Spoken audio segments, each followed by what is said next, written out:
Some of Philadelphia's top mobsters will be back in court tomorrow as they try to gain their freedom after a big mob takedown by the FBI. Now, the takedown early yesterday went after 13 wise guys and associates. They're charged with racketeering, gambling, extortion, and loan sharking. Threats of violence and past criminal history could keep these wise guys behind bars until their trials, and it's all over money.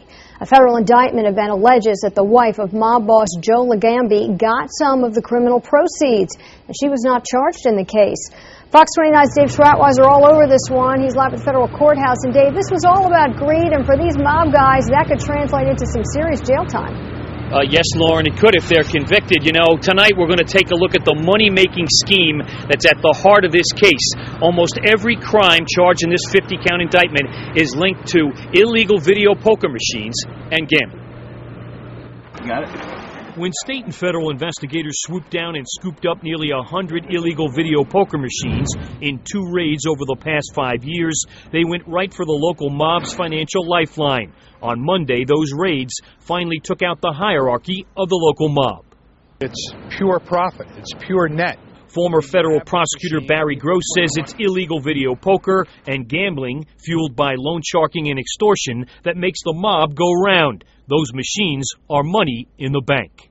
People put money in and you take the money home at the end of the day. Illegal video poker runs throughout the entire case. It says even mob boss Joe Ligambi couldn't resist, starting a company with sidekick Joseph Mousy Massimino and underboss Anthony Staino. JMA Industries, named for the mob trio, actually handed out paychecks and W-2s. The indictment says illegal proceeds even went to Ligambi's wife. If it's a legitimate company, they could have whoever they want work for it. And if his wife worked for the company and they paid her, so what? To me, it's pretty benign. Attorneys for the indicted mobsters say the wise guys don't seem worried because without mob murders in this case, long prison sentences are unlikely. I mean, there's no violence in this indictment. He hasn't been arrested in 20 years. They have indicted what they believe to be slam dunk charges.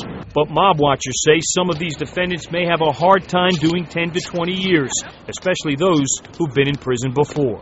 The pattern has always been, there's a run, you go to jail, you get back involved again, you end up going to jail again.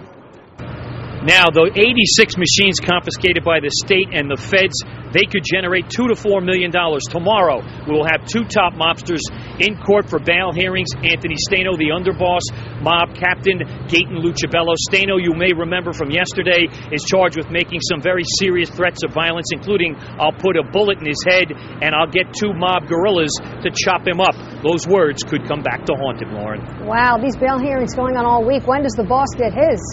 Joe Ligambi will have his hearing on Thursday. His lawyer believes he should get bail, but being the boss of the mob, as the FBI says, I tend to doubt it. I don't think that will happen. All right, Dave Schratweiser, thank you for that live report.